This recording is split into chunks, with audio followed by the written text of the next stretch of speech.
Mungu mweza wa yote, katika jina kuu lipitao majina yote ya Kristo Yesu, ni jioni nyingine tena uliyefanya kwa ajili yetu, ili Bwana tuendelee kujifunza neno lako sisi wanafunzi wako.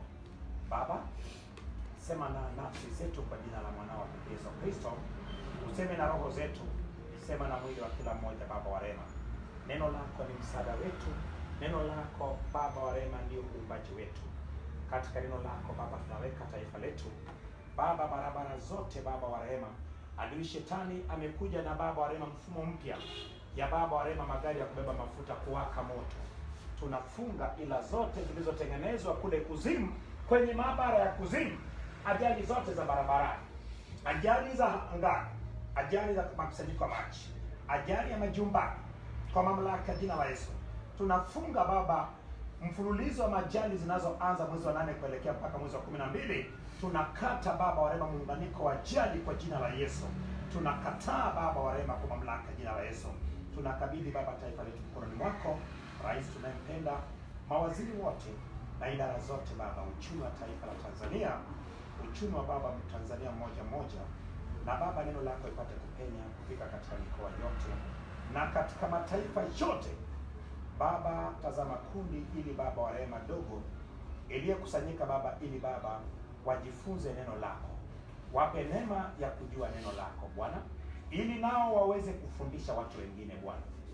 Nitumie kama chombo chako Jehova, nisiseme alia kwangu, bali sema alia kwako. Neno lako ivae uweko wako Baba wa rehema, neno lako iwe ni wewe mwenyewe. Neno liingiapo katika masikio ama katika mwili wa mtu aliyepo hapa, ama Baba katika taifa lolote, neno iende Baba katika maisha yake. Neno Baba ikate vifungo vyote, neno ling'oe mapando yote, neno lafichue Baba yote aliyejificha Baba kinyume naye, na neno likipata kumuumba tena upya, maana mwanzo palikuwepo neno, nao neno alikuwa kwa Mungu, neno alikuwa ni Mungu, na katika neno vyote vifanyika. Katika neno Baba wa rehema, afya Baba, tima na vipaji vilivyo Baba funikwa na kuchukuliwa ama vilivyoharibiwa Baba, vipate kuumbika tena upya, na katika jina la Yesu Kristo naomba, na mtu mmoja aseme amen. Tulianza kujifunza Biblia, na lengo la mimi kufundisha Biblia ni kufanya mtu mmoja aanze kusoma Biblia, na si kusoma Biblia tu, bali kwa wakati huu upate kuelewa Biblia. Mara nyingi sana watu wamesoma Biblia pasipo kuelewa Biblia, lakini ni kwa sababu anasomaje. Unasomaje Biblia? Je, unasoma ukitumia akili yako ama unasoma ukitumia moyo wako? Maana Biblia inasema hivi, linda sana moyo wako kuliko vyote, maana hapo ndipo panapokaa chemchemi cha uzima. Ina maana neno la Mungu inatakiwa ikae katika mioyo yetu. Kwa sababu gani mioyo yetu? Nilikwambia katika Waefeso sura ya kwanza mstari wa 17-18. Hebu tusome tena kabla sijaenda, uone kwa nini ni mioyo yetu. Ni kwa sababu kuna macho ya moyo. So katika macho ya moyo inatusaidia kuona matukio yaliyoandikwa kwenye Biblia. Hebu tuende taratibu.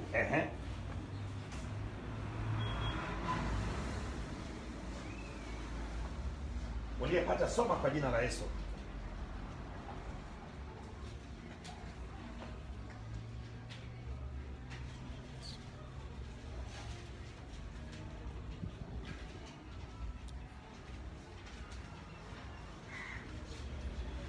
Hebu soma kwa jina la Yesu.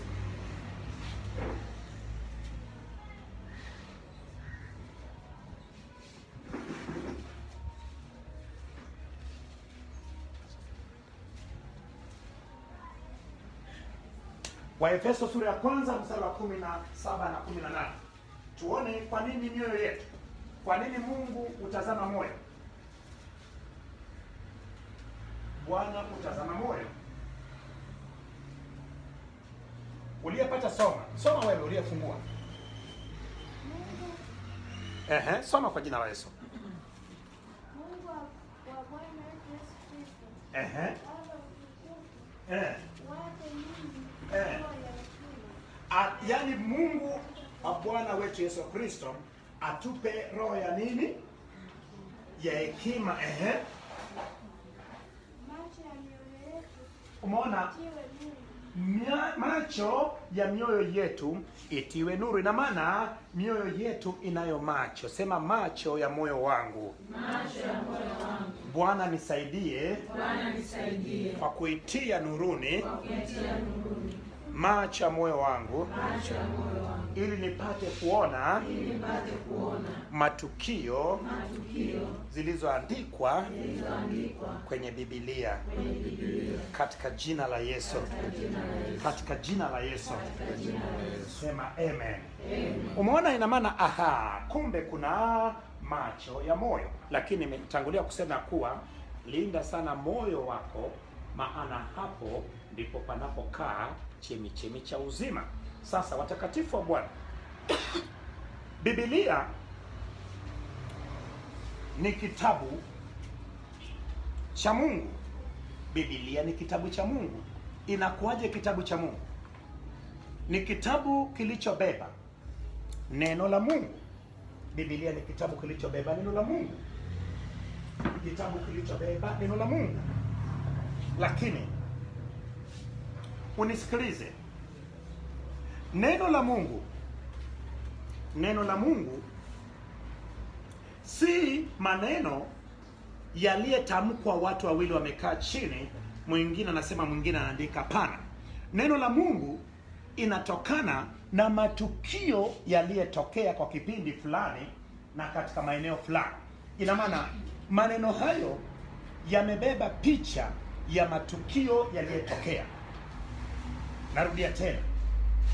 Neno la Mungu iliyoandikwa kwenye Biblia, inayofanya Biblia iitwe kitabu kitakatifu, ni kwa sababu ni kitabu kilichobeba maneno ya Mungu.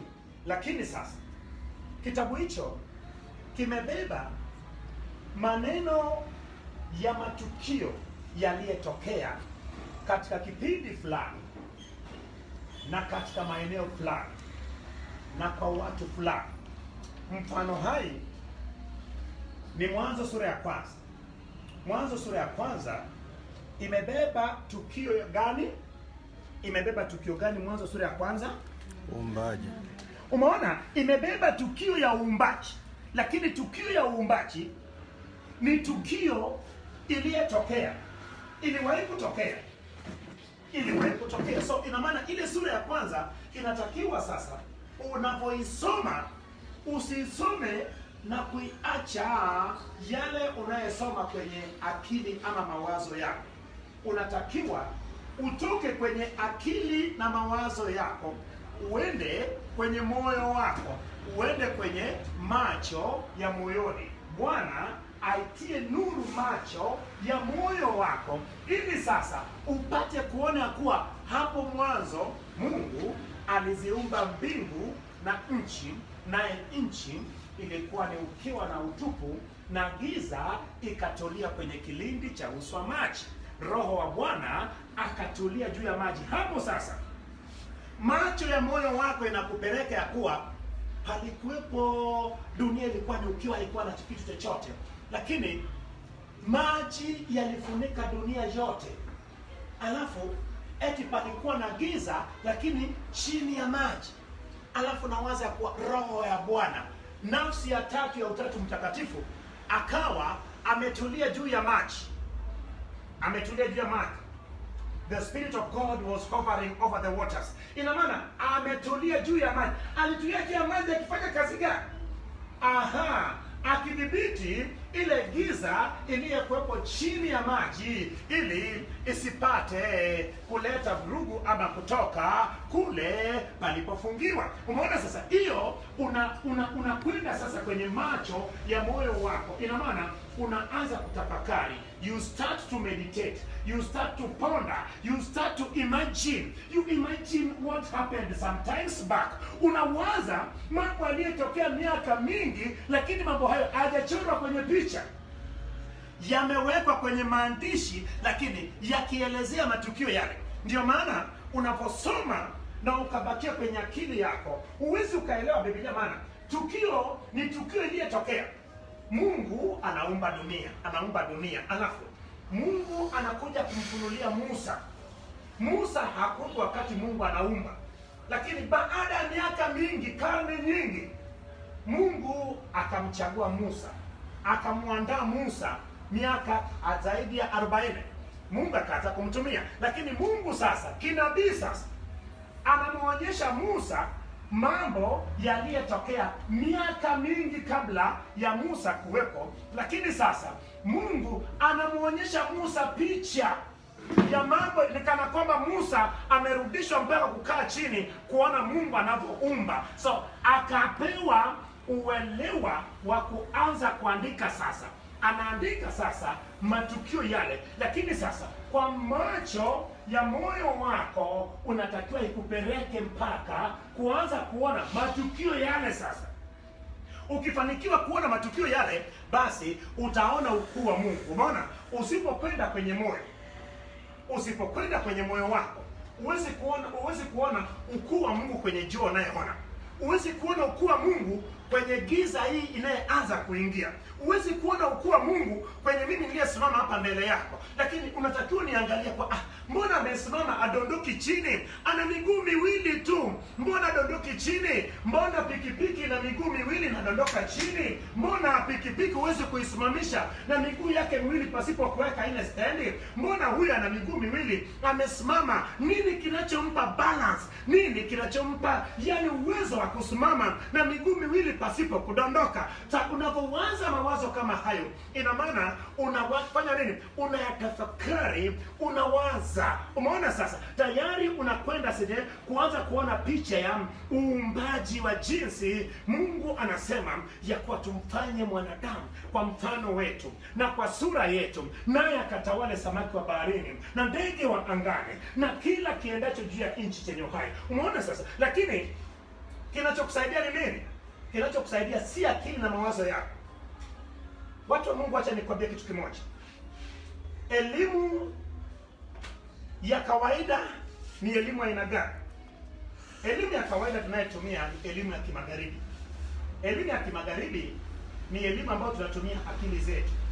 Na tunapotumia akili zetu, elimu ya kimagharibi inapendelea sana watu wanayetumia upande wa kushoto wa ubongo wao, the left brain hemisphere function, ambayo watu hao wao wanadili sana na mambo ya takwimu, analysis, mambo ya takwimu, mambo ya lugha, mambo ya hesabu. Umeona, ndio maana unaona sana kuna watu ambao wanafanya vizuri sana kwenye elimu ya kawaida, kwa sababu elimu hiyo ya magharibi inawaunga mkono. Lakini sasa elimu hii ya magharibi inaitwa rationalism. Rationalism utakiwi kuitumia kwenye kusoma Biblia. Ukisoma Biblia itakaa kwenye ufahamu na akili yako, lakini unatakiwa isome. Ukishaisoma uishushe iende kwenye moyo wako. Ndio maana linda sana moyo wako kuliko vyote ulindavyo, maana hapo ndipo panapokaa chemichemi cha uzima, hapo ndipo panapokaa neno la Mungu. Ndio maana Yesu akasemaje? Kimtokacho mtu ndicho kimjazacho. Kama chemichemi inakaa katika moyo wako, ndio maana ambapo linde chana moyo wako. Ina maana kama ukisoma Biblia kila siku na kuitafakari, unapoitafakari, na maana unaangalia kwa sasa macho ya moyo wako tayari, ina maana inajaa ndani ya nini? Inakujaa ndani ya moyo wako. Hatimaye unaposimama kama nilivyosimama sasa, kinachokujaa sasa kinaanza kutoka. Sema, kimjazacho mtu ndicho kimtokacho mtu. Neno lako Bwana nisomapo linijae na ianze kutoka kwa jina la Yesu, kwa jina la Yesu. Na mtu mmoja aseme amen. Sasa watakatifu wa Bwana, umeona, najaribu kutafuta maneno ya kuweza kukufanya uweze kuona Biblia kwa mtazamo wa tofauti. Ndio maana kitabu hichi ni kitabu kizuri sana, lakini kitabu kilichoshinda watu wengi sana kuielewa. Watu wanatumia sana elimu ya kimagharibi. Ndio maana unakuta mtu ana Biblia, ana kitabu kikubwa cha kutafsiri Biblia. Lakini wacha nikwambie, Biblia inajitafsiri 90%. The Bible is translating itself up to 90%. Ina maana mpaka 90%. Ukisoma Biblia jinsi ilivyo, ukatulia ukatafakari, Biblia inakufundisha 90%. Ndio maana nikikufundisha Biblia hata miaka 10, lakini wewe hujachukua hatua ya kusoma Biblia wewe na kutafakari, huwezi kushika Biblia. Ndio maana watu wengi sana makanisani hawawezi wakajifunza Biblia, kwa sababu wanapokuwa kanisani, mchungaji ama mtumishi wa Mungu anafundisha, wanapotoka hapo basi imeishia hapo. Ili akumbuke Biblia, imefika Jumapili tena anaitoa chini ya uvungu, anaikung'uta, anaiweka kwa pani, ama anaipiga angalau sop kidogo, anaipaka mafuta, anaiweka kwa pani. Sasa haweki kwenye begi, anakwenda kanisani. Lakini ukimuuliza kuwa nitajie vitabu vilivyoko kwenye Biblia, na kuambia sitaki matatizo na wewe. Unatafuta siku zote, mimi sitaki matatizo na wewe. Unamwambia nitajie kitabu cha 5 ndani ya Biblia, anakuambia sitaki hata kujua maana kitabu cha 5, mimi najua kuna kitabu kimoja kwenye Biblia. Muona, unashindwa kumuelewa ya kuwa mtu huyu alichokibeba na kijua. Ni sawa sawa na mtu amebeba bastola lumbe, lakini hajui kuitumia. Biblia ni zaidi ya silaha. Watu wa Mungu, acha nikwambie, nikiwa mdogo niliona kutukua ajabu sana kuhusu Biblia. Nilikuwa sijaokoka, wala familia yetu watu walikuwa hawajaokoka. Niliwahi kuona mtu ameiba mahali. Niliwahi kuona ikiwekwa Biblia chini ya huki. Watakatifu wa Bwana, Biblia ni zaidi ya silaha. Watu wanatumia Biblia vibaya na wanapata matokeo wanayotaka. Hii Biblia uweke chini, mtu aruke, amefanya mabaya.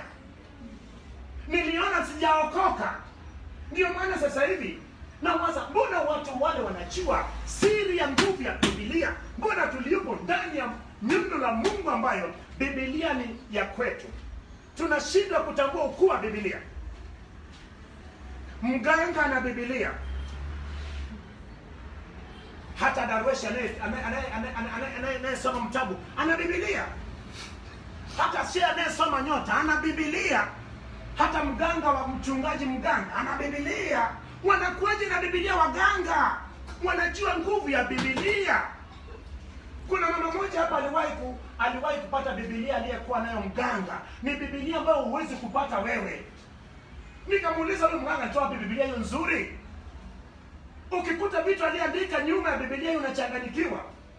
Ni jinsi gani watoto wa gizani wanajua sana maana ya kitabu chetu kuliko sisi. Sema kuanzia leo. Kuanzia leo Napokea neema ya Mungu. Napokea neema ya Mungu Ya kuangaza ndani yangu. Na kutia nuru. Macho ya moyo wangu. Ili nianze kuona ndani ya Biblia. Na kuona ukuu wa Biblia. Katika jina la Yesu. Amen. Biblia sio mchezo. Biblia si mchezo. Biblia si mchezo. Lakini kama hujui maana yake, Biblia haina tija kwako. Biblia haina nguvu kwako. So watakatifu wa Bwana, njia nzuri ya kusoma Biblia, the best way of reading the word of God, don't read it for the sake of reading it. Don't read it once. Read it maybe more than thrice. Read it for the first time. You read it again slowly for the second time. Go more slowly for the third time. And while going slowly on the third time, you try to imagine, you try to meditate, you try to ponder. Unajaribu kuyawazia, unajaribu kujiuliza maswali. Unauliza, nani aliandika Biblia? Aliandikaje Biblia? Huyu aliandika Biblia Mwanzo sura ya 1 uumbaji, alikaa wapi? Swali hilo imejibiwa hapa jana. Mtu mmoja akaniambia watu wengi alipoambia jambo hilo wakasema wanataka kuja hapa. Maana umewahi kujiuliza aliandika alikaa wapi akiandika uumbaji? Kupitia unabii, Mungu anamuonyesha Musa picha. Katika picha Musa anayaandika. Ina maana usipoona sura ya 1 na macho ya moyo wako. Usipoona yale matukio, if you don't see the images and pictures in the book of Genesis chapter 1, the images and the pictures about how the world was created, then you won't understand the book of Genesis chapter 1, unless you use your spiritual eyes to see the images of the creation. Unapochukua nafasi ya kuingia kwenye moyo wako na kutumia macho ya moyo wako kuona ya kuwa Mungu akasema na iwe nuru, alikuwa wapi? Aha, ina maana lazima kuna mahali Mungu alikuwepo kabla hajafanya nini? Kabla hajaanza uumbaji. Alikuwa wapi? Aha, mbinguni ilikuwepo kabla ya kuumbwa duniani. Mbinguni ni nini? Mbinguni ni makao ya kudumu ya Mungu. Mbinguni ni ulimwengu wa kiroho. Ina maana aha, ulimwengu wa kiroho uliumbwa kabla ya ulimwengu wa kawaida. Wakati Mungu anaumba ulimwengu wa kawaida, Mungu alikuwa kwenye ulimwengu wa kiroho, alikuwa kwenye makao yake ya kudumu mbinguni. Lakini hii ni katika kutafakari, ni katika kuyawaza, ni katika kuyaona kwenye ulimwengu wa kiroho. Nisikie amina kubwa. Amen. Lakini ukisoma tu hapo mwanzo Mungu aliziumba mbingu na nchi, nchi ilikuwa ikiwa na utupu, giza katulia kwenye uso wa kilindi. Unaweza ukaikariri Biblia yote, lakini ujui kinachofanya ujue Biblia ni Mungu anapotia nuru macho ya moyo wako ili uone picha ama tukio. Unaposoma habari za Ibrahimu, Mwanzo sura ya 12 mpaka Mwanzo sura ya 25, habari za Ibrahimu, unatakiwa uone picha ya maisha ya Ibrahimu. Uone Ibrahimu anatembea na familia yake na wafanyakazi wake, anaenda asipokujua. Anaambiwa Ibrahimu, toka, nenda, nataka kuonyesha. Nionyeshe kwanza kabla sijatoka. Bana, toka, tembea. Anatembea ajue atakapokwenda, anakokwenda. Anatembea, hatimaye anafika mahali sauti namwambia, hapa ndiko nako nimekupa taifa hili ama nchi. Lakini hajui. Akahesabiwa haki kwa sababu ya nini? Kwa sababu ya imani. Kwa imani akatoka kaenda. Kwa imani tunakwenda. Ndio maana kuna macho ya imani. Sema, Mungu uniumbie macho ya imani. Mungu uniumbie macho ya imani ili nione hatima yangu kabla ya kutimia. Ili nione mambo nayohitaji kabla hajadhihirika katika ulimwengu wa kawaida. Aha. Ina maana mchungaji, Biblia hii imebeba matukio. Bila shaka Biblia yote imebeba matukio. Unapoanza kwa tukio la uumbaji, unakwenda kwenye mwisho wa Biblia, unaona maono ya mwisho wa dunia itakapokuwa. Maono Mungu aliyeonyesha mtu ambaye alishakufa, Yohana mwana wa Zebedayo. Mungu akamwonyesha mambo yajayo, mambo yanayekuja miaka mingi ijayo. Lakini maona sasa, alionaje? Aliona kama Musa alivyoona uumbaji. Musa akaona mambo yaliyotokea miaka mingi iliyopita. Yohana mwana wa Zebedayo aliandika kitabu cha Ufunuo, anaona mambo ya miaka mingi ijayo, lakini anaona picha, anaandika maono. Ndio maana kitabu cha Ufunuo imebeba maono manne wa Yohana mwana wa Zebedayo. Ina maana alikuwa anaona matukio, akaandika matukio. Anaona ya kuwa yupo katika ulimwengu wa kiroho. Anaposema hivi, unaposoma Ufunuo, hebu soma Ufunuo sura ya 1 mstari wa 1 uone. Soma Ufunuo sura ya 1 mstari wa 1. The book of Genesis, Revelation chapter 1, start from verse 1. Ili uone ya kuwa aliandika kitabu cha Ufunuo alikuwa kwenye ulimwengu wa kiroho. Alikuwa kwenye ulimwengu akafanya nini? Alikuwa kwenye ulimwengu wa kiroho, anaona mapicha, anaona maono, anaona mapicha yanayotokea, vitu anavyoona, alafu akaandika. Aliona mambo yatakayotokea mwisho wa dunia. Musa aliona mambo yaliyotokea mwanzo wa dunia. Ndio maana Biblia imejaa matukio. Ina maana ni picha. Ina maana ni taswira. Nisikie haleluya. Ehe. Ufunuo wa Yohana sura ya 1. Bila shaka. Ufunuo wa Yesu Kristo aliopewa na Mungu aonyesha watumwa wake. Mambo ambayo kwamba hayana budi kuwapo upesi. Naye akatumwa kwa mkono wa malaika akamwonyesha mtumwa wake Yohana. Aliyelishuhudia neno. Akamwonyesha nani? Alimuonyesha kwa macho gani? Alimuonyesha kwa macho ya moyo wake, kama tulivyoona ya kuwa nuru ya Bwana na itie nuru macho ya mioyo yetu. Waefeso sura ya 1:17 na 18. Na maana nuru ya Mungu ikatia moyo wa Yohana nuru, akaona maono Yesu aliyemuonyesha. Umeona, ni maono. So ufunuo ni maono, a vision. Kama uwezi ukaitafsiri maono, uwezi. Kama uwezi kuitafakari, kama uwezi kuirudisha ukaiona kwenye macho ya moyo wako, inapiga chenga. So ina maana Biblia ni matukio ya kimungu yaliyowekwa kwenye maandiko. Ni sawa. Nimesimama hivi unaniona nasema kuwa, hebu muelezee aliyesimama mbele yako huyu anayeongea sana. Unaanza kusema kuwa mtu mwenyewe macho makubwa, kichwa chake kimekuwa kama mpira, nywele zake ndio usiseme, ukienda kwenye mrefu. Umeona, unaelezea, lakini unaelezea kile unachokiona. Ndivyo Biblia ilivyo. Endelea. Aliyelishuhudia neno la Mungu na ushuhuda wa Yesu Kristo, yaani mambo yote aliyoyaona. Mambo yote aliyefanya nini? Aliona kwa macho gani? Yohana hakuona kwa macho ya kawaida. So usipoingia kwenye macho aliyeingia Yohana akiona maono hayo, utamuelewa Yohana?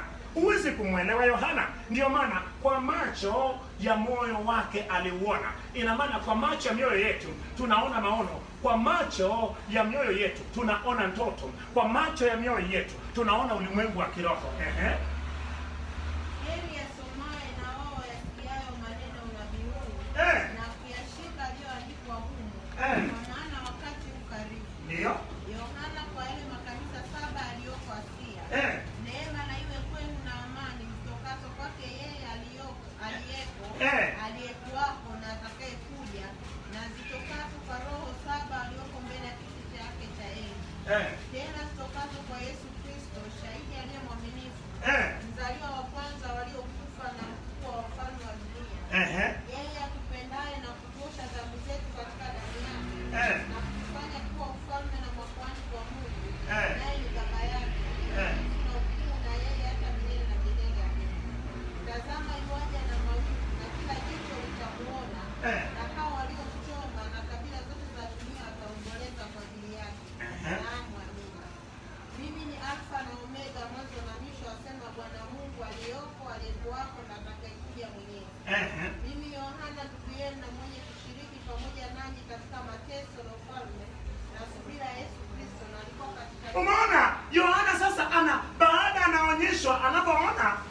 anapoonyeshwa maelezo yale anapewa na Yesu Kristo, hatimaye Yohana sasa anaanza kueleza sasa kuwa yeye aliyeshiriki mateso. Kwa wakati huo ilikuwa ni mwaka wa 94 baada ya Kristo. Mwaka wa 94, maana wanafunzi wote walishakufa, walishauawa. Alibaki Yohana peke yake.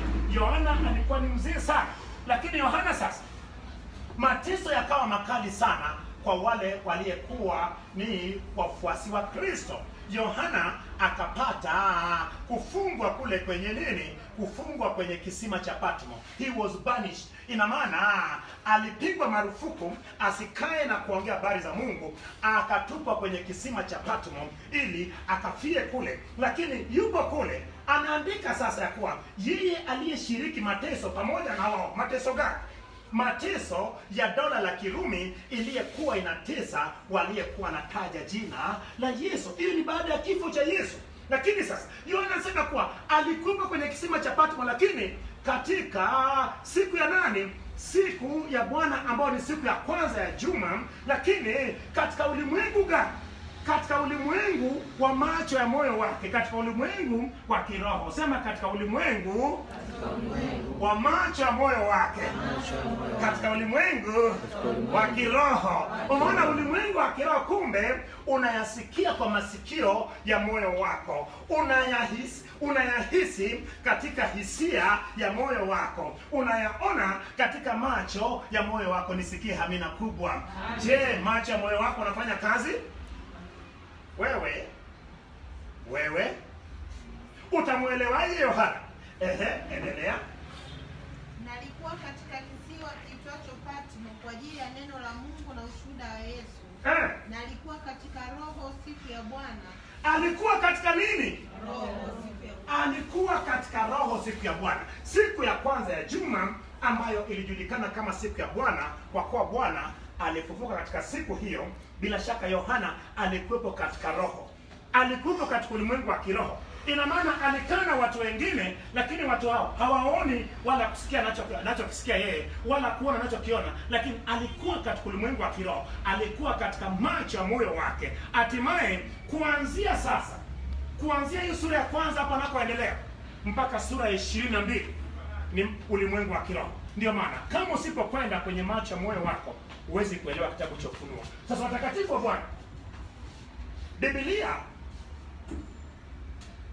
ni neno la Mungu ambayo Roho Mtakatifu alivuvia watu wakapata kuyaandika yale ambayo yanamhusu Mungu.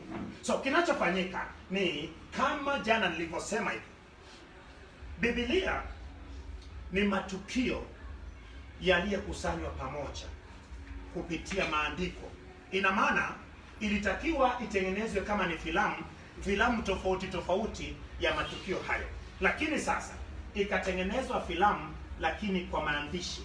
Ndiyo maana unaposoma Mwanzo sura ya kwanza, habari za uumbaji, unaposema ya kuwa nchi ilikuwa ni ukiwa na utupu na giza ikatulia kwenye kilindi cha maji, Roho ya Bwana akatulia juu ya maji. Unatakiwa utoke kwenye mawazo yako, you move away from your carnal mind, you go to your heart. Uende kwenye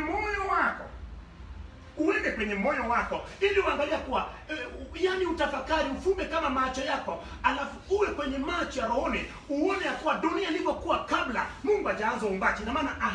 Ina maana palijawa na maji, alafu maji yakajaa, hapakuwa na nchi kavu, alafu giza ikawa chini ya maji, alafu Roho ya Bwana anatulia juu ya maji. Unatakiwa utafakari ili uione kwa picha ya moyo wako, uone kwa macho ya moyo wako nini tukio hilo, alafu sasa ndipo utakapoweza kuielewa. Ndio maana usipoiona kwenye macho ya moyo wako huwezi kuielewa na kuielezea. Ndio maana watu wengi sana hawawezi kufundisha tukio ya uumbaji, kwa sababu ukisema hivi huwezi kuielewa. Ukiona utajua kabisa wanasayansi wanavyofanya. Wanasayansi wanapotosha watu sana. Wanasayansi wanasema ya kuwa dunia ndio inayofanya nini? Dunia ndio inayozunguka nini? Jua. Lakini Biblia inasemaje? Ipi iliyoumba kwanza? Mungu aliumba mbingu na nchi. Unaposema mbingu na nchi, ina maana Mungu aliumba dunia. Ina maana dunia imebeba mbingu, ambao mbingu ni anga. Mbingu iliumbwaje? Mungu akasema, ikawa jioni ikawa asubuhi siku ya kwanza. Mungu akasema paonekane anga katikati ya maji, itenganishe maji yaliyopo chini na yaliyopo juu. Na Mungu akaliita ile anga, the stars, akaita nini? Akaliita mbingu. Sasa Mungu aliumba mbingu na nchi. Na maana sehemu ya dunia ni mbingu ama anga, lakini na nchi kavu na makusanyiko ya maji. So umeona ya kuwa mianga inayoumbwa katika siku ya 4 ya uumbaji iliumbwa katika sehemu ya nini? Sehemu ya dunia. Sasa inakuaje tena dunia inazunguka jua? Ndio maana ukienda kwenye kitabu cha Yoshua sura ya 10, Mungu akafanya nini? Yoshua akasimamisha nini? Si dunia, akasimamisha jua. Akasema, Bwana, jua na isimame na mwezi na nyota, mpaka nipige maadui zangu wote niwamalize. Lakini umeona sasa, hiyo lazima uelewe kama ukiona taswira na picha ya uumbaji kwenye kitabu cha Mwanzo.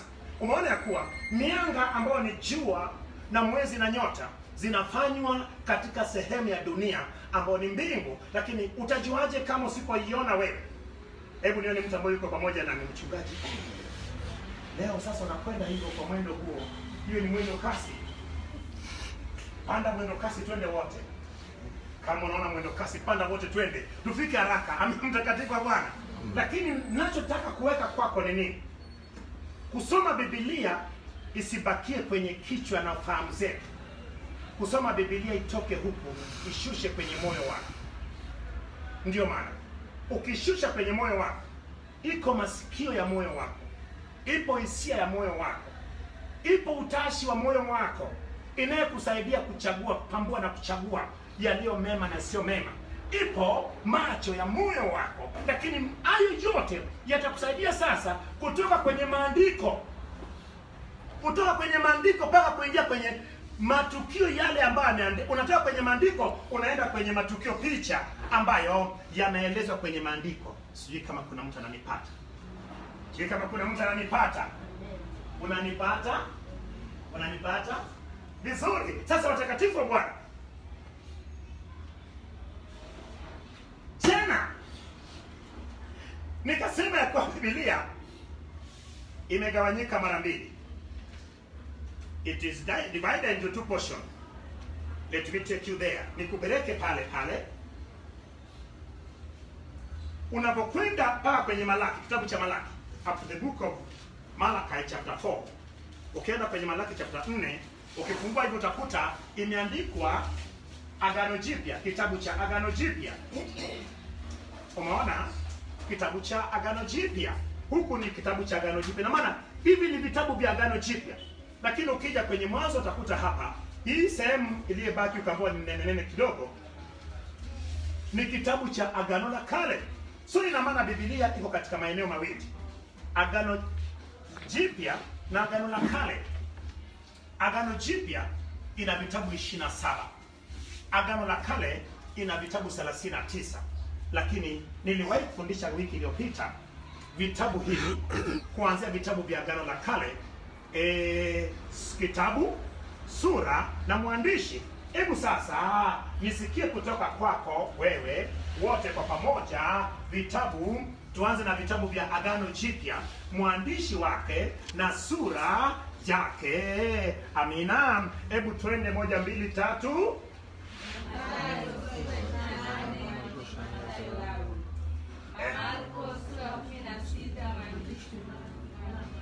Mbona mnasuasua? Hebu tuanze tena upya, tuwe serious. Nishafundisha, nimesema tuanze na Agano Jipya. Open where you wrote it and read it. Fungua sehemu uliandika alafu soma. Usikumbuke kichwani, fungua ulikoandika alafu soma. The best way to learn is through repetition. Unaposoma pale ulipoandika, kila siku unarudia mara nyingi, inakuwa sehemu ya maisha yako. Ndio maana Biblia, Yesu alisemaje? Sisi ambao ni waumini, ukikaa katika akili zako za elimu na utu uzima wako uwezi kuelewa Biblia. Maana wanaelewa Biblia, Yesu Kristo alisemaje? Ni sharti tuwe kama watoto wadogo, hapo ndipo ufalme wa Mungu utakuwa ni kwa ajili yetu. Biblia inahusu ufalme wa Mungu. So usipokuwa kama mtoto mdogo, usipojifunza kama mtoto mdogo, uwezi ukashika Biblia. Ndio maana ajishushaye atakwezwa, ajikwezaye atashushwa. Wanayejikweza kwenye kusoma Biblia wanapigwa chinga. Wanayejishusha kwenye kusoma Biblia, kama Yesu alivyosema kuwa wawe kama watoto wadogo, basi Biblia ni halali yao. Hebu sasa twende kwenye Agano Jipya, kila kitabu, sura na mwandishi, na vitabu hivyo vyote 27. 1, 2, 3. Mathayo sura 28 mwandishi Mathayo Lawi. Marko sura 16 mwandishi Yohana Marko. Luka sura 24 mwandishi Luka. Yohana sura 21 mwandishi Yohana Mwanamidaya. Matendo ya Mitume sura 28 mwandishi Luka. Barua ya kwanza kwa nini imefanyika? Umeshakuandika barua ya Paulo kwa nani? Anzia hapo. Barua ya Paulo kwa Warumi.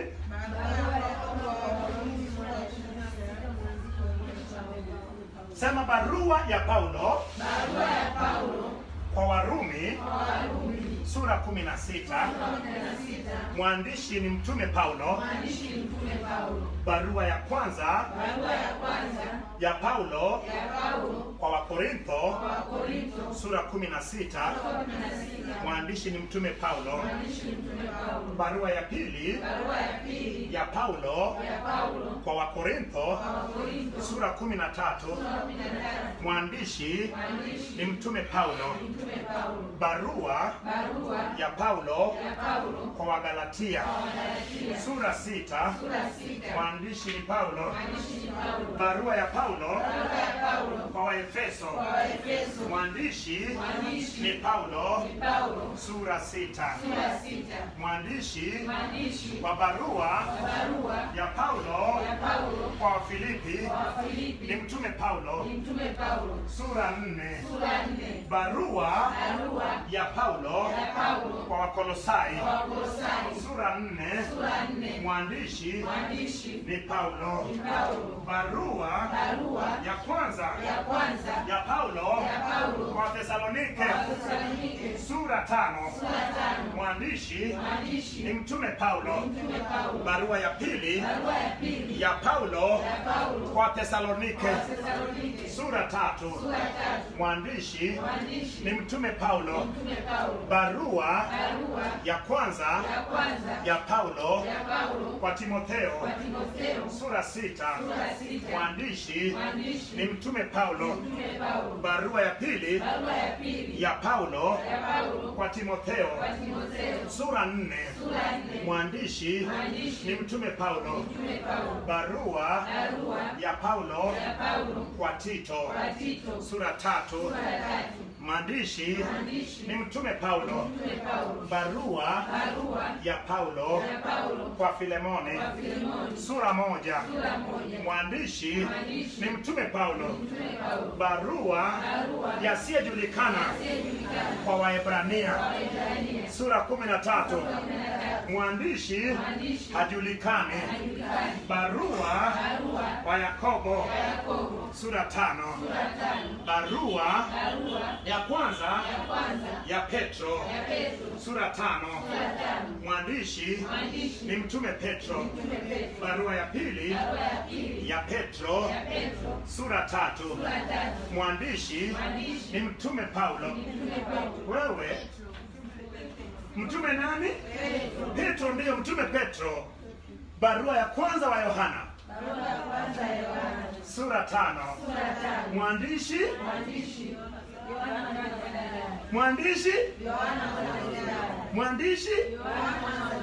jina lingine Yohana mwana wa Zebedayo. Jina lingine Bwenege, ni sawa na ngurumo. Ukisema ngurumo ndio hiyo bwenege kwa asili ya lugha ya Kiunani. Lakini pia Yohana ndugu yake Yakobo pia ni Yohana mwana wa Salome ndugu yake nani? Mariamu mwana wa Bwana Yesu. Amina mtakatifu wa Bwana. Barua ya pili wa Yohana sura 1. Mwandishi ni Yohana mwana wa Salome ndugu yake Mariamu. Barua ya 3 ya Yohana. Mwandishi ni Yohana mwana wa Zebedayo. Barua ya Yuda sura 1. Mwandishi ni Yuda mdogo wa Kristo na wa Yakobo. Barua wa Yohana wa Ufunuo sura 22. Mwandishi nani? Mwandishi nani? Yohana mwana wa Zebedi. Watakatifu Bwana nisikilize. Unatakiwa mwana tunavyotaja, mwingine koo na kukaba, mwingine unasikia mwasho, mwingine unasikia vichomi, kwa sababu neno la Mungu linatenda kazi. Ndio maana Bwana hutuma neno lake na kwenda kuokoa watu wake na maangamizi. Njia nzuri, acha kuhangaika na kukariri. Rudia. Wewe bali ulipoandika unafungua, unasoma kuanzia kitabu cha Mwanzo na sura mpaka na mwandishi mpaka kitabu cha mwisho. Unavyorudia, hii ni njia nzuri ya kujifunza. Ukirudia mara nyingi ni kana kwamba unaikoleza kwa kuiandika katika nini? Katika ufahamu wako, na inavyokaa moja kwa moja itakuwa haiwezi kutoka. Sasa hebu nisikie vitabu vya Agano la Kale, vitabu 39, kitabu na sura na mwandishi. 1, 2, 3. Mwanzo sura 50 mwandishi Musa. Kutoka sura 40 mwandishi Musa. Mambo ya Walawi sura 27 mwandishi Musa. Hesabu sura 36 mwandishi Musa. Kumbukumbu la Torati sura 34 mwandishi Musa na Yoshua. Yoshua sura 24 mwandishi Yoshua na Mose. Waamuzi sura 21 mwandishi Samueli. Ruthi sura 4 mwandishi Samueli. Samueli wa kwanza sura 31 mwandishi Samueli na Nathani na Gadi. Samueli wa pili sura 24 mwandishi Nathani na Gadi. Wafalme wa kwanza sura 22 mwandishi Nabii Yeremia. Wafalme wa pili sura 25 mwandishi Nabii Yeremia. Mambo ya Nyakati wa kwanza sura 29 mwandishi Ezra kuhani. Mambo ya Nyakati wa pili sura 36 mwandishi Ezra kuhani. Ezra sura 10 mwandishi Ezra kuhani. Nehemia sura 13 mwandishi Nehemia na Ezra kuhani. Ezra sura 10 mwandishi Mordekai. Ayubu sura 42 mwandishi Musa. Zaburi sura 150 mwandishi Mfalme Daudi. Sulemani, Hezekia, Musa, wana Asafu, wana Kora, mfalme Yeremia. Mithali sura 31 mwandishi Mfalme Sulemani. Mhubiri sura 12 mwandishi Sulemani. Wimbo wa Utauwa sura 8 mwandishi Sulemani. Isaya sura 26 mwandishi Isaya. Yeremia sura 52 mwandishi Yeremia. Maombolezo sura 5 mwandishi Yeremia. Ezekieli sura 48 mwandishi Ezekieli. Danieli sura 12 mwandishi Danieli. Hosea sura 14 mwandishi Hosea. Yoeli sura 3 mwandishi Yoeli. Amos sura 9 mwandishi Amos. Obadia sura 1 mwandishi Obadia. Yona sura 4 mwandishi Yona. Mika sura 7 mwandishi Mika. Nahumu sura 3 mwandishi Nahumu. Habakuki sura 3 mwandishi Habakuki. Zefania sura 3 mwandishi Zefania. Hagai sura 2 mwandishi Hagai. Zekaria sura 14 mwandishi Zekaria. Malaki sura 4 mwandishi Malaki.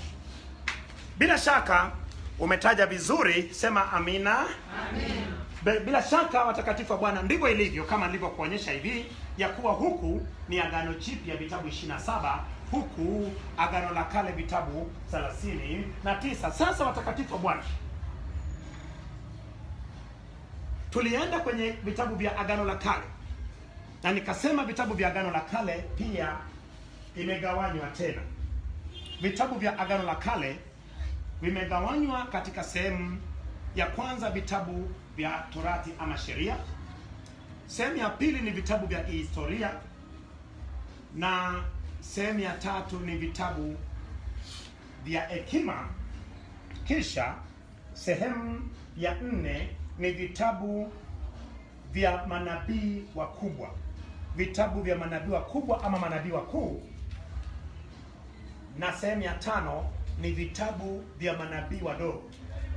Vitabu vya manabii wakuu na vitabu vya manabii madogo usiachanganye.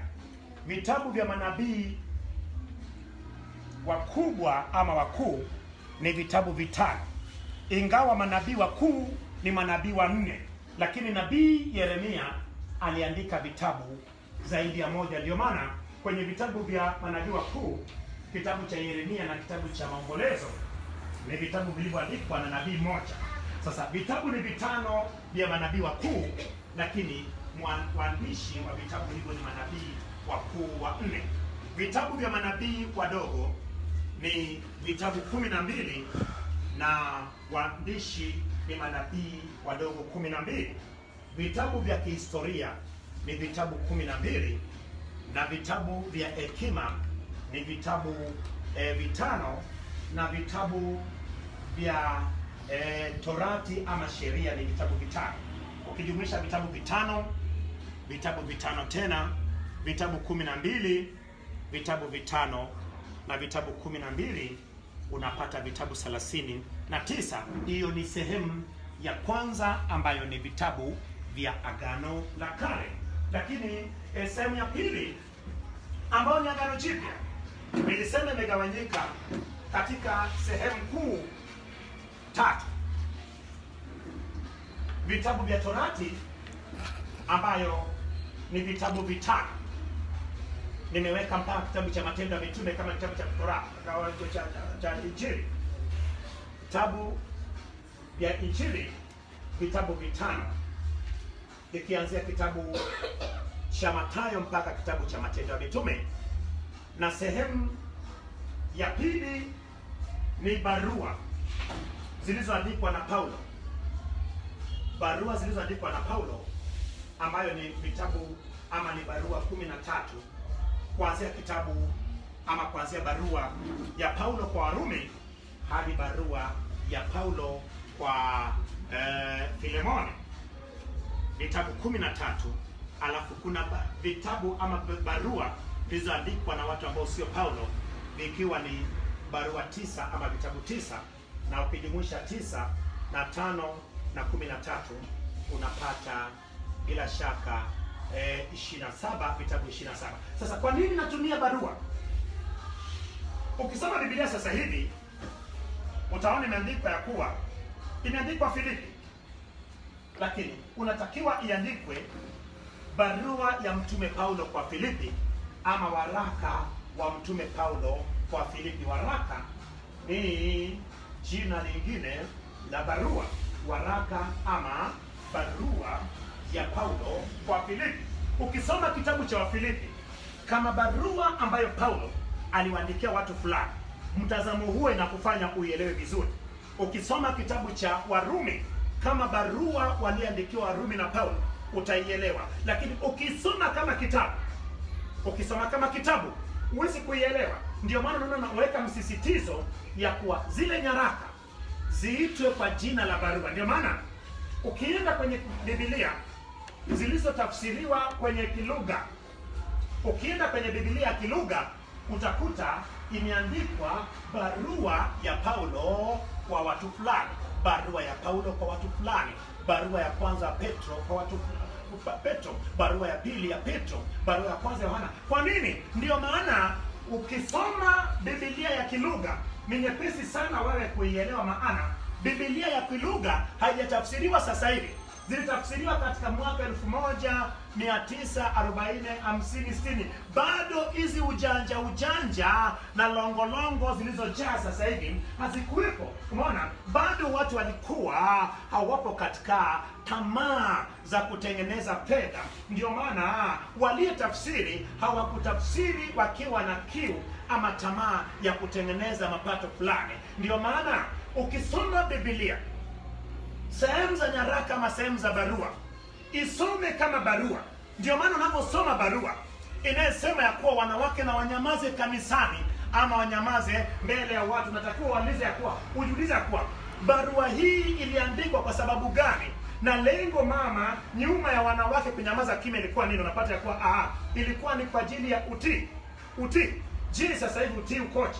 So bila shaka unatakiwa jue kabisa kwa wanawake wanaruhusiwa kuongea kanisani, lakini jambo iliyowekewa msisitizo ni nini?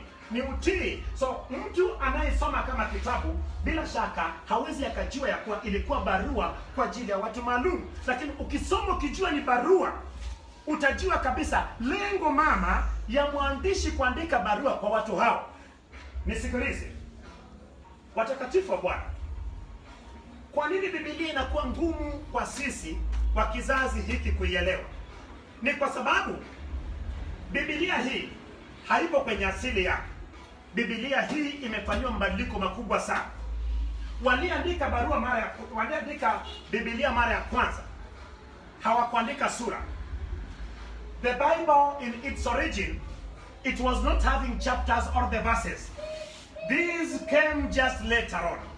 That is why for you to understand the Bible, you have to go back to the origin of the Bible. Read it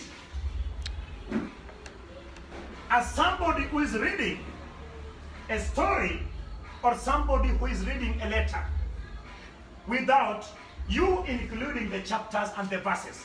You will see the flow and the continuation of the story and you will understand it. Nasema hivi, Biblia Biblia kwenye asili yake haikuwa na sura wala haikuwa na mistari. Sura na mistari imekuja kwa karne ya 15 na Mfaransa. Imekuwa nyepesi ndiyo, lakini unaposoma Biblia kisura ni kana kwamba zimegawanyika sura, lakini Biblia ilikuwa ni maelezo, matukio yaliyofanya nini, yaliyounganika. Ndio maana unaposoma kitabu cha Samueli wa kwanza na wa pili unatakiwa uchukulie kama kitabu kimoja, maana mwanzoni ilikuwa ni kitabu kimoja. Unaposoma kitabu cha Wafalme wa kwanza na wa pili, ina maana kitabu hicho kilikuwa ni kitabu cha kwanza, kitabu moja. Unaposoma kitabu cha Mambo ya Nyakati wa kwanza na wa pili, ilikuwa ni kitabu kimoja. So hayo ni mambo usipoyaelewa, hata ukisomaje Biblia ukasoma kwa mtazamo wa tofauti. Ndio maana Biblia imepiga watu wengi chenga. Mtu anasoma bimistari, hajui kama mwanzo haikuwa mistari, haikuwa na mistari, haikuwa na sura. Ndio maana ili uelewe kitabu cha Mwanzo, for you to understand the book of Genesis, you have to read all along from chapter 1 up to chapter 50. For you to understand the book of Exodus, you have first of all to read the book of Genesis.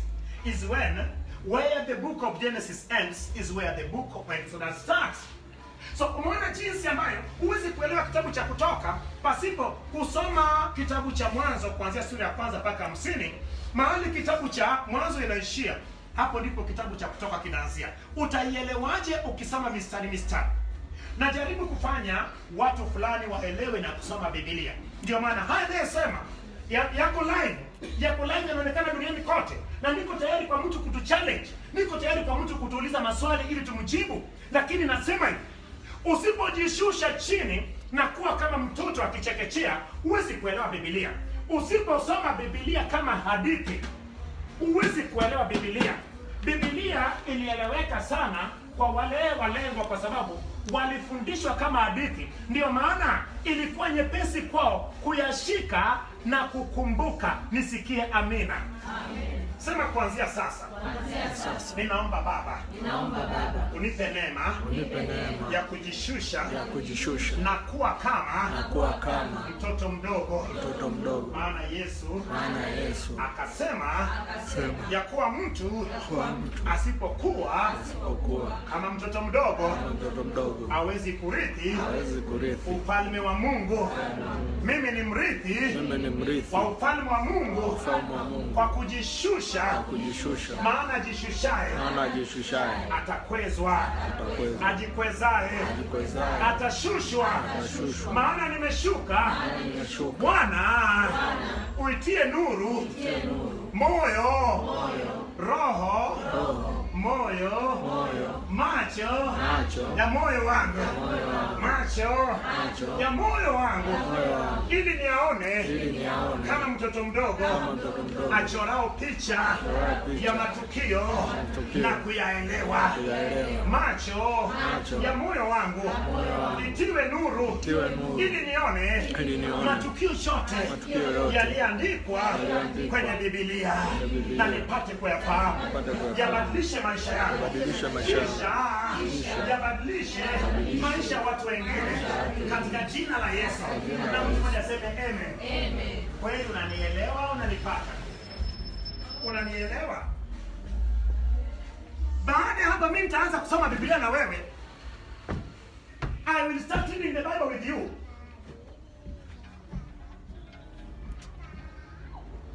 Nasema hivi, mtakatifu wa Bwana, hayo mambo Mungu anayeweka bayana kwetu yanatakiwa yalete mwanzo mpya kwako. Umeona? Nimegawanya Biblia katika sehemu kuu mbili, Agano la Kale na Agano Jipya. Na tukataja vitabu 27 Agano Jipya na sura zake na maandishi. Tukaenda kwenye Agano la Kale tukataja vitabu 39 na sura na waandishi. Bado imekosekana kitu kinachoitwa ni mwaka gani iliandikwa na kwa ajili ya watu gani. Ukijua ya kwa kitabu hichi kinahusu watu fulani, unatakiwa ujue ya kwa nafasi yako ya unaunganikaje kwa watu wake. Hii ndiyo maana mtu mwingine anachukua mambo walioagizwa wana wa Israeli anaweka kwenye matumizi sasa hivi, lakini hajui ya kuwa agano la kale kati ya Mungu na wana wa Israeli walivunja wa Israeli. Na Mungu katika kitabu cha Yeremia sura ya 33 kuanzia mstari 31 kuanzia mstari 31, Mungu akiahidi ya kuwa atatengeneza agano lingine iliye bora kuliko ile agano la mwanzo. So tuko kwenye agano lingine, agano la Kristo Yesu, agano jipya. Kama agano jipya, je, tunaunganikaje kule? Agano jipya ni agano la kale imefanywaje? Imefunuliwa. Agano jipya ni agano la kale imefunuliwa. Agano la kale ni agano jipya imefunikwa. So kitu kilichofunikwa ina maana ni kitu ambacho huwezi kuiona na kuielewa. Ndio maana ili tuelewe agano la kale imefunuliwa kwenye agano jipya. Agano jipya, agano la kale imefunuliwa. Nani yuko pamoja nani aseme amina? Amen. Sema haleluya. Haleluya. Sema haleluya. Haleluya. Tuko pamoja? Amen. Tuko pamoja? Amen. Kama kuna mtu mwenye swali mpaka hapo kabla sijaendelea. Anybody with any inquiry or any question before I proceed? Kama kuna sehemu ambayo hujaelewa, mimi napiga check. Lengo langu si kwenda tu mpaka mwisho. Lengo langu ni kufanya mtu mmoja aanze kusoma Biblia, lakini akisoma, lakini si kwa macho ya kawaida. Anasoma na macho ya kawaida, anayashusha kwenye macho ya moyo wake. Anasoma kwenye macho ya kawaida, anaunganisha na macho ya moyo wake. Maana macho ya moyo wako kuanzia leo yametiwa nuru na Bwana, ili uone kwenye ulimwengu wa kiroho, uone kwenye ulimwengu wa Biblia, uone kwenye ulimwengu wa maandiko, uone kwenye ulimwengu wa matukio ndani ya Biblia. Nisikie amina. Amen. Nani mwenye swali? Anybody with any question? Sasa watakatifu wa Bwana, jana nikaanza sehemu ya kwanza. Nimegawanya kitabu cha agano la kale kama nilivyokuambia katika sehemu kuu tano, ambao sehemu ya kwanza ni vitabu vya Torati ama vya sheria, sehemu ya pili vitabu vya historia, sehemu ya tatu vitabu vya nini, vya hekima, alafu sehemu ya 4 ni vitabu vya manabii wakuu, na sehemu ya 5 ni vitabu vya manabii wadogo. Na jana nikaanza kupitia sehemu ya kwanza ambayo ni vitabu vingapi? Vitabu 5 vya kwanza, ambayo ni kitabu cha Mwanzo sura 50, mwandishi akiwa ni mwana wa nani? Musa alikuwa mwana wa nani?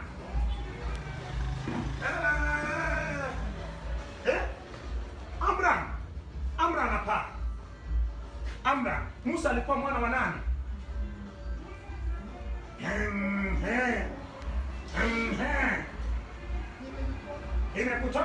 Imekutokaje? Musa alikuwa mwana wa nani?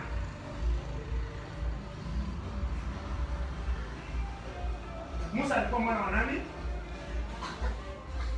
Amram na Yokabed. Amram alikuwa mwana wa nani? Kohati alikuwa mwana wa nani? Lawi alikuwa mwana wa nani?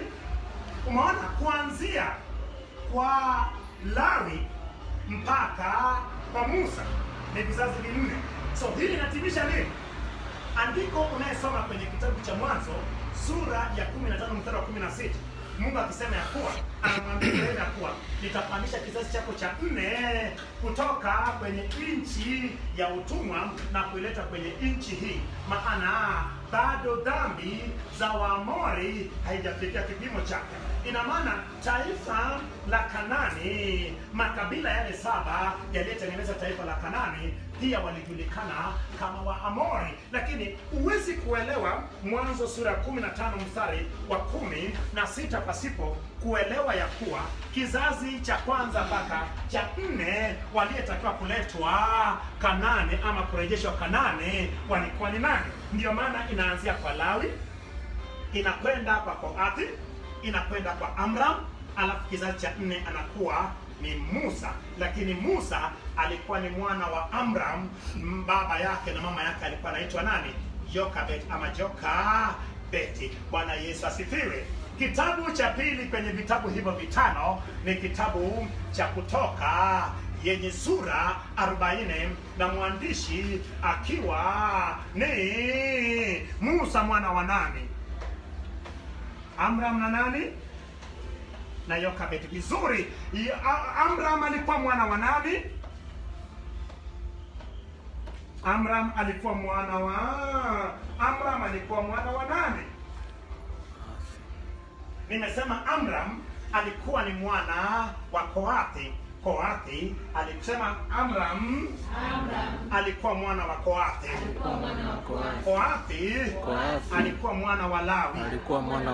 Lawi alikuwa mwana wa nani? Yakobo alikuwa mwana wa nani?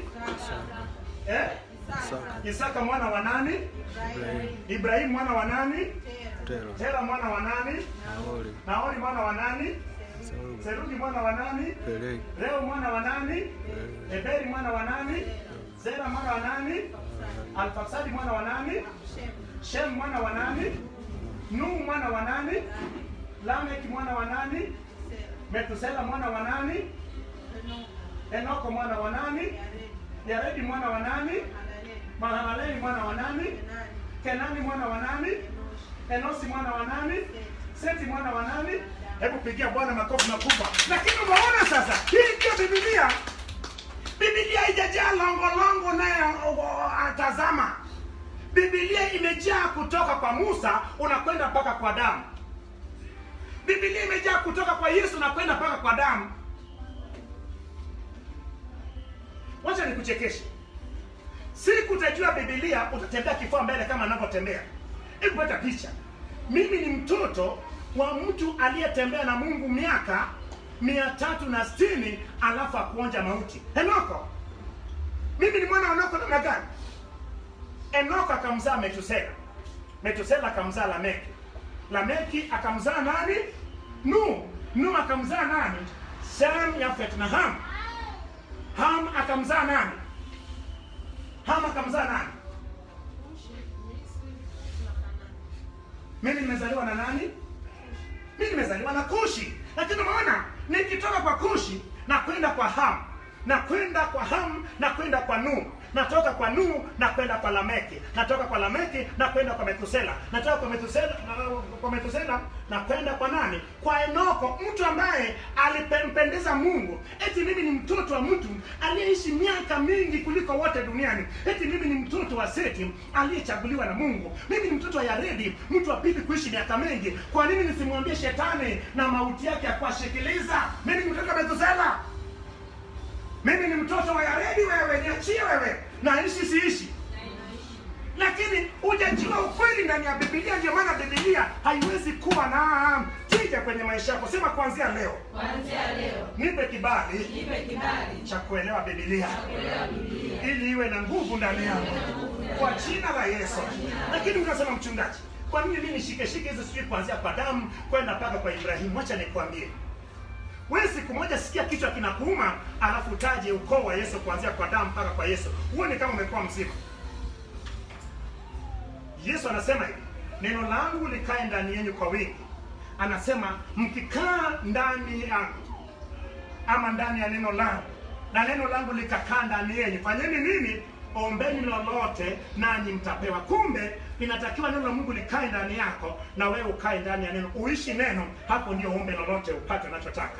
Aha, ndio maana mimi nikiomba sipati matokeo mazuri, maana neno la Mungu limekaa ndani yangu, lakini mimi sijakaa ndani ya neno. Siishi neno, nafanya uzinzi, natukana watu, naishi maisha siyopendeza Mungu. Lakini kama naishi maisha yanayompendeza Mungu, ina maana nimekaa ndani ya neno na neno pia limekaa ndani yangu. Nikiomba lolote napata sipati. Hii ndio siri iliyopo agizo. Kupigia Bwana makofi makubwa. Hii ndio siri inayookoa watu. Hii ndio siri inayoponya machizi. Hii ndio siri inayoponya walioshirikana. Kafanya hivyo uone matokeo yake. Lakini lazima uchukue nafasi yako. Tenga muda wako kwa ajili ya kufanya kazi hii, kwa ajili ya kujifunza. Maandalizi ya moyo ni ya kwako. Maandalizi ya moyo ni ya mwanadamu. Jawabu ya ulimi utoka wapi? Utoka wapi? Si shida yako kujua. Rudia wewe. Mimi nisumbua kuwa nitajua nini? Hapana. Kinachonisumbua nimesoma mara nyingi. Ninaposoma mara nyingi inakuwa sehemu ya maisha yangu. Sema nitasoma mara nyingi kwa jina la Yesu. Nitasoma mara nyingi kwa jina la Yesu. Bila shaka nitaishia hapo, lakini nilipoishia hapo nitaanzia hapo kesho. Nasema hivi, tujifunze kwa watu kama Stefano. Stefano alipotaka kuuawa, Stefano aliongea kama anavyoongea. Aliongea kwanza kwa Ibrahimu, akawaleta mpaka kwa kipindi chao. Wakang'ata meno, akasema tafanya nini? Na baada hapo walipokuwa wanampiga kwa mawe, huku kijana mmoja mdogo aliyejulikana kama Sauli anafurahi, bila shaka Stefano akainua macho mbinguni, akaona mlango umefunguka, akamwona Kristo amekaa mkono wa kulia, akasema mtu pekee aliyetamka maneno aliyetamka Yesu ya kuwa wasamehe maana wajua litendao alikuwa ni Stefano. Nasema hivi, Stefano alishuka kuanzia kule mwanzo akaja mpaka wakati huo. Ndio maana tushuke kuanzia kitabu cha Mwanzo hadi kitabu cha Ufunuo. Nisikie amina kubwa. Amen. Hapo ndipo tutakapomjua Mungu, na kitabu hichi itatuongoza katika njia ya kuwa na ushirika na Mungu. Biblia lazima tuijue ili ituunganishe na Mungu, tuwe na ushirika na Mungu. Hapo ndipo tutaona matokeo mazuri. Nani mwenye swali kabla sijaomba? Nani mwenye swali kabla sijaomba? Kabla sijaomba swali. Umeshapona? Mimi nimeshapona. Niliomba ya kuwa neno la Mungu linapopita ipite kwenye afya zetu, ipite kwenye viungo vyetu, ing'oe mapando yote, iharibu kazi yote. Ndio maana mimi nimeshapona. Sijui wewe. Nani mwenye swali? Nani mwenye swali? Nani mwenye cha kusema? Kama una swali cha kusema, anything to say kabla sijamshukuru Mungu. Kabla sijamshukuru, kama una cha kusema. Umeonaje? Je, umejifunza? Watatu. Kweli? Ikoje? Umejifunza, je, unaionaje? Kusoma kurudia mara vizuri sana. Maana unaposoma na kurudia ni ndio maandalizi ya moyo ambao ni nafasi ya mwanadamu. Lakini jawabu ya ulimi kutoka kwa nani? Kushika wewe na kujua na kukumbuka inatoka kwa nani? Usiwazi utajuaje? Mimi siwazi nitajuaje? Mimi nawaza nirudie. Sikai dakika 5 mbele za Mungu. Nakaa masaa mbele za Mungu. Masaa mengi mbele za Mungu. Nafurahia ushirika na Mungu. Nikitoka nimejaa. Nani mwingine mwenye cha kusema? Cha kusema, Grace cha kusema. Cha kusema Grace, sema.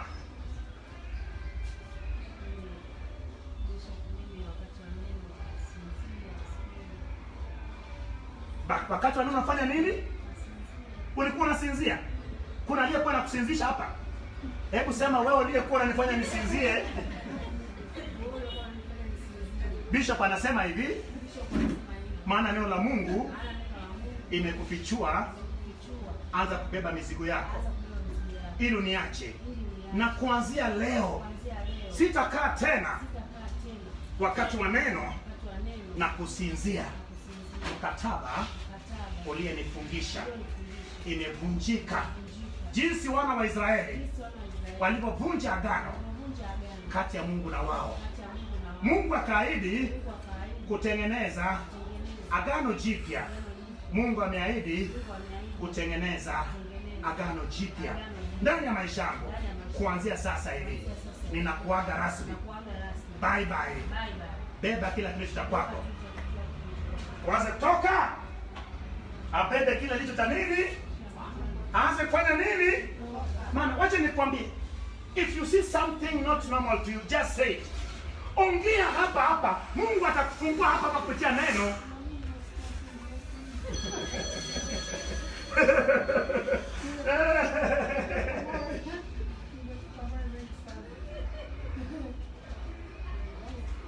Mimi nitaomba. Nisikilize. Watakatifu wa Bwana Yesu anatupenda. Mpaka unachukua nafasi yako kuja kukaa hapa. Kama kuna kinachokupinga, Sema, nyosha mkono tu alafu niambie mchungaji. Mimi hii inanisumbua na wewe. Hebu sema kichwa ukae vizuri kuanzia sasa. Kupitia neno iliyofundishwa hapa. Kwa jina la Yesu. Kichwa kae vizuri kwa jina la Yesu. Kichwa, watu wa Mungu acha nikwambie. Umeona huyo? Kichwa kipo vizuri kwa sababu anashambuliwa. Neno la Mungu ni Mungu mwenyewe. So neno la Mungu limeingia na kufichua, kutibua. Ina maana amepagawa kwa kichwa kutokuwa vizuri. Kupagawa sio mpaka mtu apige kelele. Unapolala wakati wa neno la Mungu, hiyo ni kupagawa. Unaposinzia, hiyo ni kupagawa. Unaposikia maruerue, ni kupagawa. Umeona? Kichwa kilichofichulika kwenye kichwa, hicho hapo kinatoka. Usitike mtu anapagawa. Wewe mwenyewe unapagawa wewe. Mimi nitaomba kwa wote, maana naona mikono iko mingi tu. Wewe ongea kwa sauti.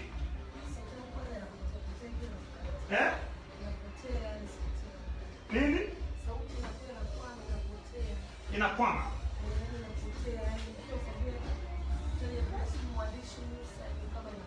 Inakata tunapotaja hapa kwa pamoja. Upasuke. Unataka, yani unatamani kupasuka. Sema kuanzia sasa. Katika jina la Bwana. Na neno la Bwana iliyofundishwa katika eneo hili. Neno ni Mungu mwenyewe. Neno ni uumbaji. Bwana hutuma neno lake na kwenda kuokoa watu wake na maangamizi yao. Kuanzia sasa, anayechukua sauti wakati wa kukiri neno la Mungu, anayechukua sauti yangu leo, neno la Mungu limekufichua kwa jina la neno. Anza kubeba mali zako, uache ya kwangu kwa jina la Yesu. Wewe unayenifanya nitake kupasuka, mimi sitapasuka, lakini wewe upasuke ndani yangu kwa jina la Yesu. Uliyekaa ndani yake pasuka kwa jina la Yesu. Watakatifu, mwanacha nikwambie, uzuri wa neno la Mungu ni kitu kimoja. Neno la Mungu ni darubini inayechungulia ndani yako na kuyafichua yaliyojificha. Ndio maana ni bora mara 100 nifundishe watu kuliko kuombea mtu mmoja mmoja. Hii ina faida kubwa sana. Ndio maana watu wengi hapa, ukitaka kuja kukaa kwenye darasa kujifunza neno la Mungu, upati nafasi. Ukija ndio hivyo unakwepa mawe kila wakati. Nataka niombe kwa mawe uliyokuwa unayakwepa. Nisitaki ukwepe mawe, nataka mawe kulenge sasa. Hii kukwepa mawe nataka iondoke bali kulenge. Umejaribu kukwepa ipate kwenye paji la uso, na iwe chini moja kwa moja, si ndio? Usikwepe, ukikwepa wanakwepa unawakwepesha. Acha ikulenge ili walenge. Ni wakati wa kupona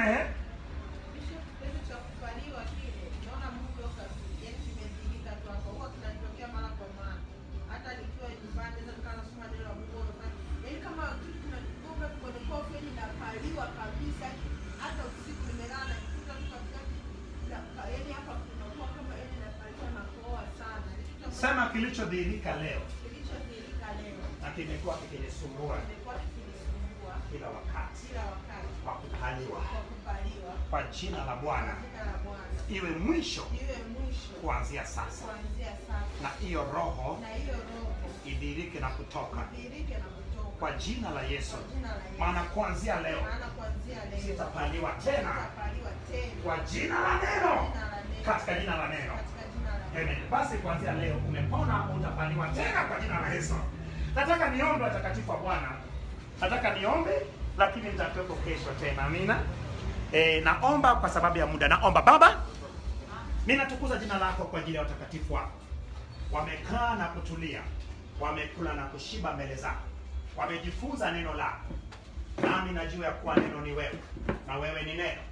Neno lako utuma na kwenda kuokota wako na maangamizi. Nami kwa mamlaka ya jina la Bwana natuma neno kwenye nafsi, roho na mwili. Natuma neno kwenye mifumo yote ya mwili wa mtu aliyepo katika eneo hili, ama anayetufuatilia kutoka Uingereza, anayetufuatilia kutoka Marekani, anayetufuatilia kutoka mahala popote.